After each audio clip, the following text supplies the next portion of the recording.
Azərbaycan Daxili İşlər Nazirliyinin daxili qoşunlarının komandanı olmuş Fəhmin Hacıyev Qlobal İnfo-Azı açıqlamasında sensasiyon fikirlər səsləndirib. O, Sürət Hüseynovun həyata keçirdiyi 4 iyun qiyamı haqda gizlin məqamları ilk dəfə açıb. Stat: 4 iyun qiyamı zamanı məni də girov götürmək istəyirdilər, amma qaçmağı bacardım. Onlar bizi mühasirəyə almışdılar. Körpünün üzərində giriş və çıxışı bağlamışdılar. Biz isə orada sabiq Müdafiə Naziri Dadaş Rzayevi tapmaq istiqamətində gedirdik. Bizə lazım idi öyrənək ki, bu nə oyundur? Adam rəhbərlik edir, amma ortalıqda heç nə yoxdur. Körpünün təqribən ortasında, Gəncə çayın üzərində 30-a yaxın silahlı şəxs maşınımızın qarşısını kəsdi. Biz də xidməti avtomobildə idik.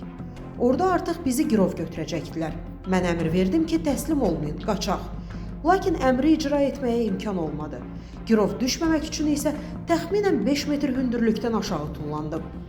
Yaxınlıqdakı ağacların arxasına keçəndə mənə atəş açmağa başladılar. Xoşbəxtlikdən sağ qaldım. Qiyamın baş verməsinin və qarşısının alınmamasının səbəbkarı Dadaş Rzayevdir. Bu məsələdə Dadaş Rzayevin, Nurəddin Sadıqovun, İsa Sadıqovun və digər şəxslərin adı hallanır.